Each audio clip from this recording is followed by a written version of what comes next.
قربانی کی اصل روح یہ ہے کہ مسلمان اللہ کی محبت میں اپنی تمام تر نفسیاتی خواہشات کو قربان کر دے، لہٰذا ہمیں من چاہی زندگی چھوڑ کر رب چاہی زندگی گزارنی چاہیے۔ محمد شاہد کمبو، رہنما مسلم لیگ نون۔ پسرور میں تفصیلات کے مطابق مسلم لیگ نون کے محمد شاہد کمبو نے سینٹرل پریس کلب پسرور سے خصوصی گفتگو کرتے ہوئے کہا، حضرت ابراہیم علیہ السلام نے اپنی جان و مال، ماں باپ، وطن اور لخت جگر غرض کے سب کچھ اللہ کی رضا میں قربان کر دیا۔ ہمیں بھی اپنے اندر یہی جذبہ پیدا کرنا چاہیے کہ اللہ تعالیٰ کا جو بھی حکم سامنے آئے اس پر ہم خوش و خرم عمل کریں۔ ایک سوال کے جواب میں محمد شاہد کمبو کا کہنا تھا کہ قربانی فقط اللہ کی رضا کے لیے ہونی چاہیے اور اس کا گوشت بھی سفید پوش مستحق گھرانوں میں دینا چاہیے تاکہ قربانی کا اصل مقصد پورا ہو۔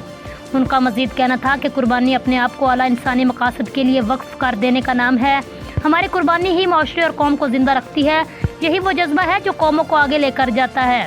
جانور کے ذبح کرنے کا نام نہیں ہے بلکہ اس کا مقصد انسان کا اپنے آپ کو مکمل طور پر اپنے رب کریم کے حکم کے تابع کرنا اور اپنی خواہشات اور مفادات کو اعلیٰ مقاصد کے حصول کے لیے قربان کرنا ہے۔ سنت ابراہیم کی پیروی کا تقاضا ہے کہ ہم زندگی کے ہر شعبے میں اصرار و قربانی کا مظاہرہ کریں۔